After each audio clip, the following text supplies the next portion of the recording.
লোকমান অনেক জ্ঞান গর্ব কথা লোকমানের রাসূলের কথা উঠেছেন আল্লাহ তাআলা। তারপর গান বাজনা যে হারাম, গান বাজনা অবৈধ, খেলাধুলার বিধিবিধান আলোচনা করছেন। পাঁচটি জিনিসের ইলম একমাত্র আল্লাহ তাআলার কুদরতি হবে যায়, যেটা তিনি নবীকেও দেন নাই। এই পাঁচটা জিনিসের ইলমের কথা রাসূল তেলাওয়াতের মধ্যে আসছে।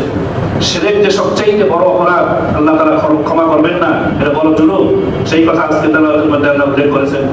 বাচ্চারা কত বছর মায়ের দুধ খেতে পারবে সেই বিধানও আসছে আজকে তেলাওয়াতে।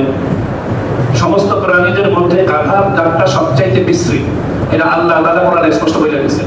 যত প্রাণী মানব সৃষ্টি করছেন, গাধার দাগটা একদম বিশ্রী, সেটা আল্লাহ তাআলা কোরআনের মধ্যে বলে দিয়েছেন। এরপরে কিয়ামতের দিন অপরাধী আযাব দেখে বলবে, আযাব দেখে কিয়ামতের দিন অপরাধীরা বলবেন, রব্বানা ইন্নানা সামি'না